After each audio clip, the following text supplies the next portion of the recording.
This remontada has one name, Jurgen. Jurgen Klopp. Jurgen Klopp. Playing Dortmund or Mainz before, now Liverpool. It's so attractive for spectators. So Liverpool, 30 years since winning that league. Incredible, and it really thoroughly deserved. The performance level of your team was outstanding. Your personality went right through the whole club. I think it was a marvellous performance. So yeah, all the praise, everything goes to the manager. Existe o futebol antes de Jurgen Klopp e o futebol depois dele. Ele não é só mais um treinador, ele é um roqueiro que invadiu o campo com óculos de grau fundo de garrafa, dentes à mostra e uma paixão visceral que fazia o mundo inteiro parar para assistir. Mas para entender o homem que conquistou a Europa e agora assume a missão de reerguer a Alemanha, a gente precisa voltar para a exata data em que o mundo começou a mudar. No dia 16 de junho de 1967, na cidade de Stuttgart, na Alemanha Ocidental, Klopp nasceu e cresceu no seio de uma família operária na pacata vila de Glatten, na Floresta Negra. Filho de Norbert Klopp e Elisabeth Klopp, foi o pai quem moldou a cabeça dele com uma rigidez implacável. Norbert não aceitava meio termo e colocava o pequeno Jürgen para esquiar, jogar tênis e correr na neve desde os 4 anos de idade, para forjar seu caráter e sua resiliência. O registro civil e as memórias da infância aguardam um detalhe curioso. O jovem Jürgen nunca foi o craque refinado dos sonhos de nenhum grande olheiro internacional. Ele era um garoto obstinado, cujo pai criticava duramente após cada partida, exigindo sempre mais. Daí nasceu uma frase histórica que definiria toda a sua vida: eu tinha pés de divisão regional e um cérebro de Premier League. Mas antes de vestir terno ou agasalho à beira do gramado, Klopp foi um jogador de meio de tabela na Bundesliga 2, a segunda divisão alemã, defendendo o mais 05 por quase toda a sua carreira como atleta profissional, de 1990 a 2001. Mas a vida financeira do Klopp naquela época não era nem um pouco glamurosa. Para ele conseguir manter os estudos vigentes na Universidade de Goethe de Frankfurt, onde ele cursava a ciência do esporte, já estava totalmente conectado com o futebol, Klopp precisava durante os dias de semana vender fitas VHS e vender carros usados em uma concessionária. Tudo isso na cidade de Mainz. Klopp conciliava essa rotina pesada com o futebol, dormia poucas horas por noite, trabalhava todos os dias da semana, ainda arrumava tempo para treinar com os companheiros e ao final de semana tinha os jogos da Bundesliga 2. E em campo, Klopp começou a carreira atuando como atacante, mas viveu uma grande reviravolta tática que mudaria seu destino. Devido à sua estatura imponente e à extrema velocidade de raciocínio para cobrir buracos deixados pelos companheiros, um de seus treinadores o recuou para a zaga.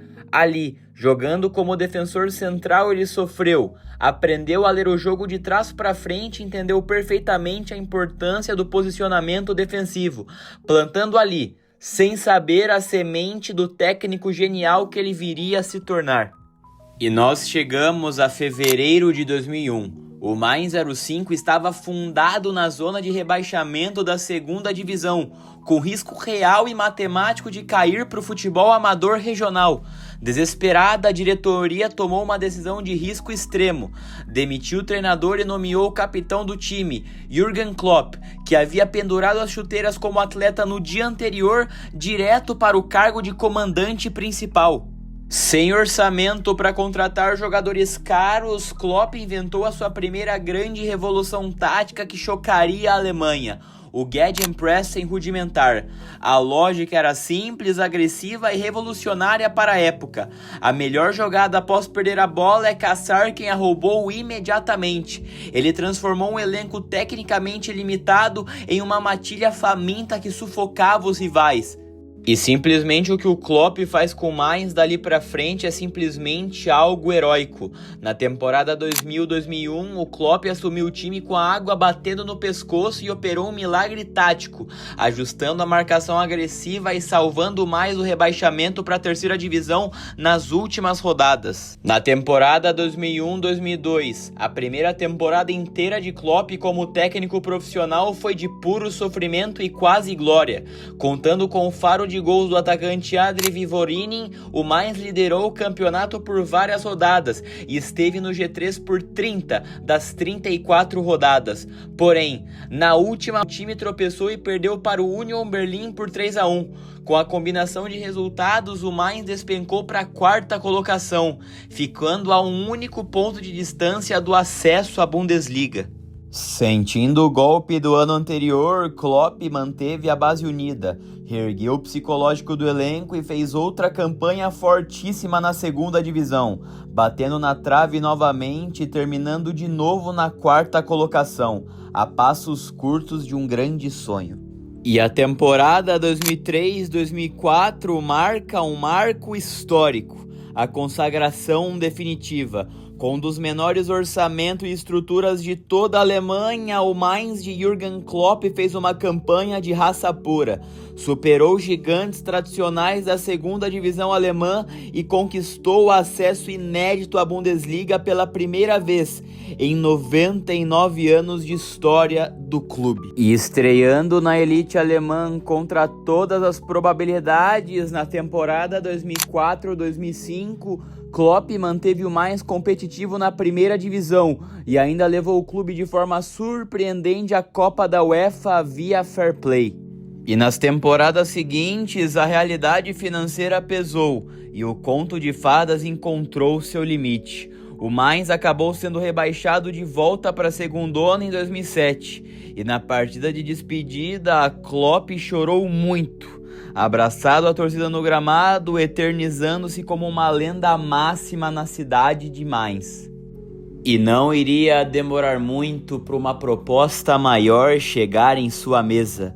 E em maio de 2008, o gigante Borussia Dortmund, que estava beirando a falência e completamente à sombra do poderoso Bayern de Munique, contratou Jürgen Klopp. Ele chegou usando óculos modernos, moletom esportivo e um discurso magnético que mudou a atmosfera do clube.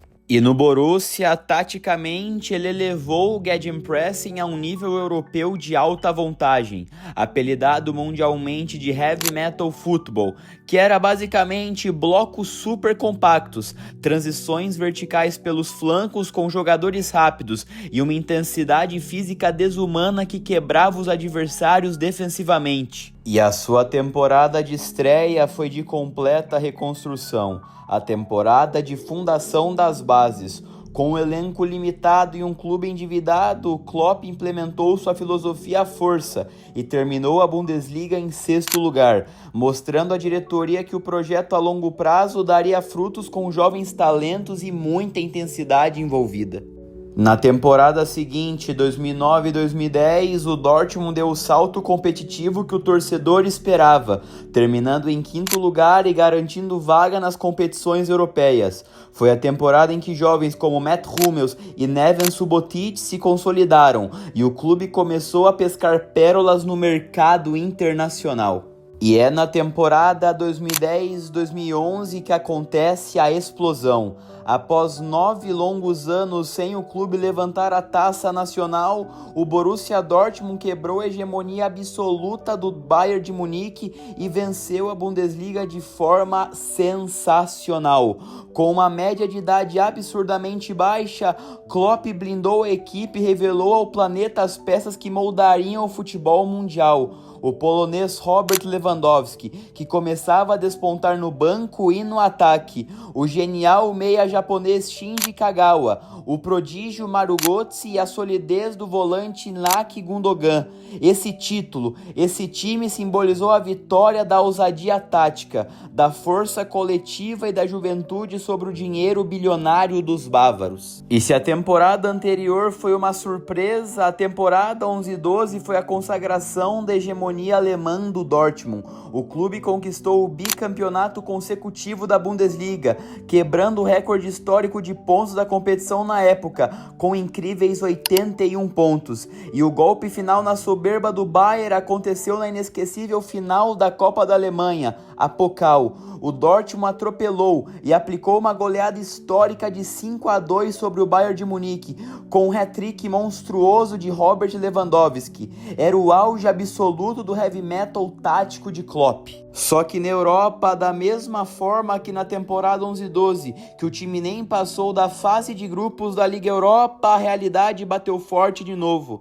Na Champions, o Borussia caiu no grupo da morte, com Arsenal, Olympique de Marselha e Olympiacos, e foi eliminado vexatoriamente na lanterna da fase de grupos, vencendo apenas um jogo em 6. A Alemanha curvava-se a Klopp, mas a Europa ainda mostrava que faltava maturidade tática continental. E na temporada 12-13, na Bundesliga, o Bayern deu o troco e levou o título.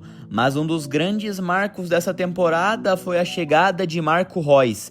Nascido em Dortmund e criado nas categorias de base do clube, Reus voltou para casa após brilhar no Borussia Mönchengladbach, custando cerca de 17 milhões de euros, e encaixou como uma luva no heavy metal de Klopp, formando um trio ofensivo lendário, ao lado de Götze e Lewandowski. E foi justamente com esse trio em campo que a Champions League escancarou a genialidade do Gegenpressing para o planeta inteiro.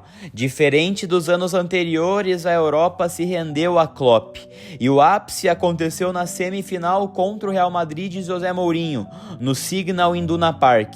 Um amasso absoluto, uma aula magna de intensidade. O Dortmund sufocou os galácticos do primeiro ao último minuto, indo para cima com uma voracidade absurda, perdendo a bola e roubando de volta na cara da grande área com uma velocidade surreal. E o resultado dessa pressão sufocante? Uma vitória avassaladora por 4-1. Com todos os 4 gols marcados por Robert Lewandowski. Era a prova viva de que o Gegenpressing triturava os maiores bilionários do mundo e levava o Dortmund à grande final em Wembley. E a grande decisão europeia colocou o Borussia Dortmund de frente para o seu maior rival e carrasco moral da época, o Bayern de Munique. No tempo sagrado de Wembley lotado, o duelo foi de uma intensidade brutal e elétrica, do primeiro ao último minuto. O Dortmund colocou em prática todo o seu estilo sufocante, com Reus infernizando a defesa bávara e Hummel segurando a onda lá atrás. Mas o Bayern de Munique abriu o placar com Mandzukic. O Dortmund empatou logo depois com um pênalti convertido por Gundogan, mantendo o jogo a 1000 por hora.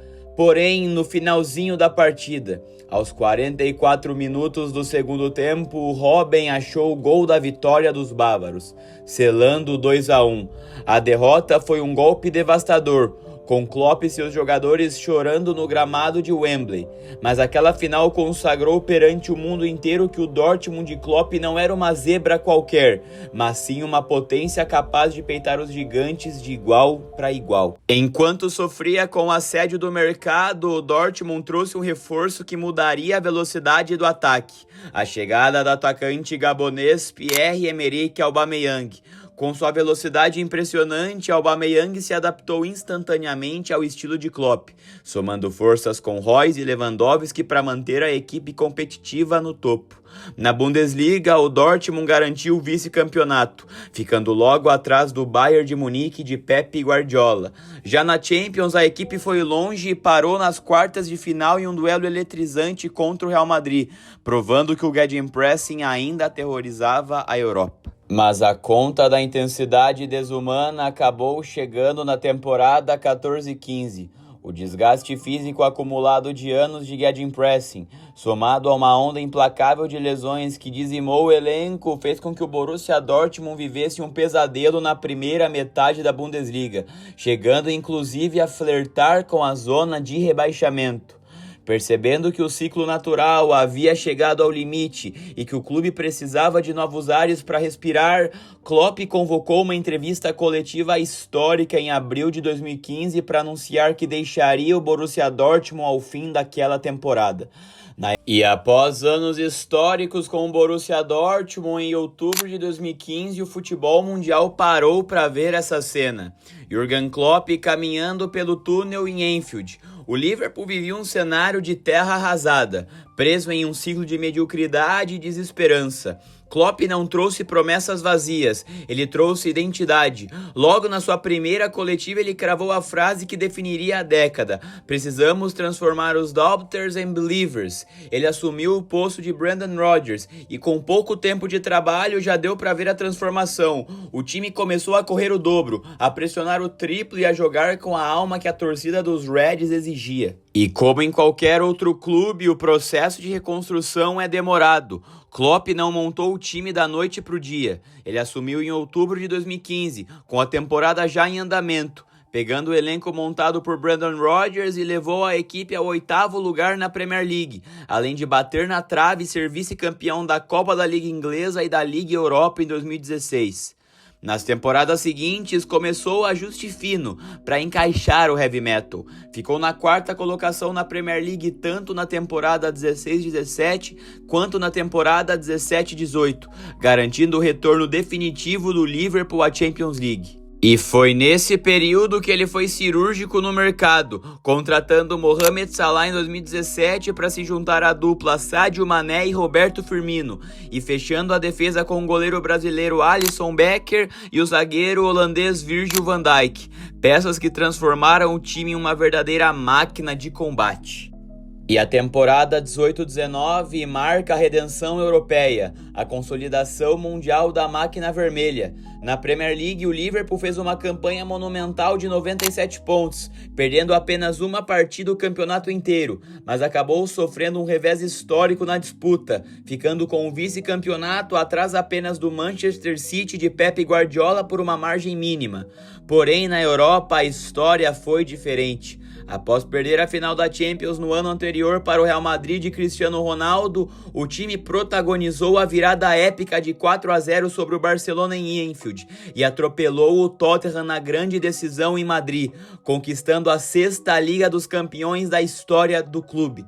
Klopp chegou fazendo história. E a temporada 19-20 é a obra-prima absoluta e a consagração definitiva da era Klopp na Inglaterra. Com o motor azeitado e a autoconfiança no talo, o Liverpool triturou a concorrência na Premier League, liderando o torneio de ponta a ponta e fazendo uma campanha impecável de 99 pontos. O clube finalmente conquistou o título da Premier League após 30 longos anos de jejum, devolvendo a taça nacional para Anfield e transformando a cidade em uma festa inesquecível.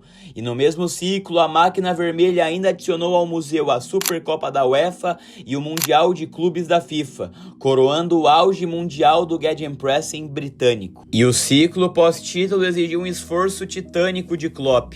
Na temporada 2021, o time sofreu uma epidemia histórica de lesões graves na zaga, perdendo Virgil van Dijk e Joe Gomez por quase todo o ano. Mas Klopp tirou leite de pedra com volantes improvisados na defesa e levou o Liverpool ao 3º lugar na Premier League, garantindo uma vaga heróica na Champions. Já na temporada 21-22, a máquina voltou a funcionar a todo vapor. O Liverpool fez outra campanha insana de 92 pontos, ficando novamente com o vice da Premier League por 1 ponto para o City. Chegou à final da Champions League perdendo por 1-0 para o Real Madrid em Paris com um gol de Vini Júnior e faturou a FA Cup e a Copa da Liga Inglesa, a Carabao, batendo o Chelsea em ambas as decisões nos pênaltis. E como todo ciclo, uma hora ele vai se desgastando até chegar ao fim. Os últimos anos de Klopp em Anfield foram marcados por transição e renovação de alma. Na temporada 22-23, o meio-campo envelheceu. O time sofreu com oscilações e terminou a Premier League na 5ª colocação, ficando fora da zona da Champions League pela primeira vez em anos. Mas Klopp não fugiu da raiva, reestruturou o vestiário, limpou o elenco e trouxe sangue novo com nomes como Dominic Szoboszlai e Alexis McAllister. A temporada 23-24 marcou oficialmente a última dança de Jürgen Klopp à frente do Liverpool.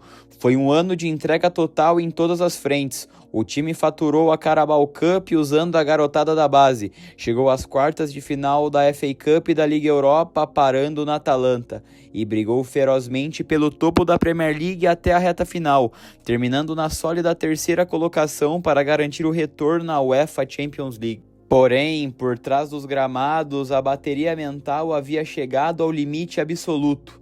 Esgotado pela pressão implacável e priorizando a própria saúde mental, Klopp abriu o coração e anunciou meses antes que deixaria o cargo para recuperar suas energias, admitindo que simplesmente estava sem combustível. E em maio de 2024 chegou o dia em que nenhum torcedor dos Reds queria ver.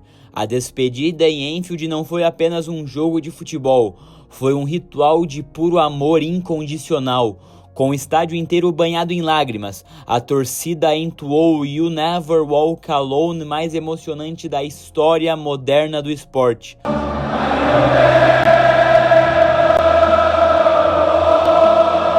Klopp, com o escudo no peito, agradeceu a cada alma presente, encerrou com chave de ouro a era do heavy metal inglês e deixou o clube com a certeza de que havia transformado crentes em eternos apaixonados no futebol. Depois de um merecido descanso para recarregar a mente e o corpo, Jürgen Klopp surpreendeu o planeta do futebol em janeiro de 2025, ao assumir um novo e gigantesco desafio corporativo, o cargo de diretor global de futebol do conglomerado Red Bull. Em vez de focar o estresse diário em apenas um banco de reservas, ele passou a supervisionar a rede internacional de clubes da marca, o que incluiu passagens estratégicas pela América do Sul para visitar a estrutura do Red Bull Bragantino, alinhar metodologias da excelência com a comissão técnica e ampliar sua visão revolucionária de captação e desenvolvimento de jovens talentos em escala global. Mas o destino do homem que revolucionou a tática moderna não poderia terminar longe dos gramados. Em julho de 2026, após o ciclo da Copa do Mundo, o chamado mais pesado da sua carreira aconteceu. Klopp foi oficialmente anunciado como novo treinador da seleção da Alemanha, com a missão sagrada de reerguer a tetracampeã rumo ao Mundial de 2030. E olhando para trás, a história de Klopp transcende taças e medalhas. Ele pegou clubes quebrados e desesperados e inventou um caos hiperorganizado chamado Gegenpressing que humilhou os bilionários do mundo e provou que o futebol ainda pertence à paixão visceral, à coragem coletiva e à alma humana. De Mainz a Dortmund, de Anfield ao comando de sua pátria, Klopp não mudou apenas o modo como o jogo é jogado, ele mudou a forma como o mundo sente o futebol. E se tivéssemos que resumir Jürgen Klopp em uma única palavra, ela seria intensidade. Da pequena Glatten aos gramados do mundo, ele provou que o futebol não é apenas uma partida de xadrez tática, mas um teste de alma, suor e coragem coletiva. Quando ele assumiu o Mainz, era um clube sem expressão. No Dortmund, tirou os amarelos da falência e peitou os bilionários da Europa com seu heavy metal. Em Liverpool, transformou desconfiados em crentes e devolveu a glória a Anfield. E agora assume a missão suprema de liderar a sua própria pátria rumo ao topo do planeta. Klopp não foi apenas um dos maiores treinadores da história moderna. Ele foi o homem que lembrou ao mundo que com a tática certa e um coração gigante, os sonhos mais improváveis podem se tornar realidade. Obrigado por tudo, Mister. Jürgen Klopp faz parte da história do futebol.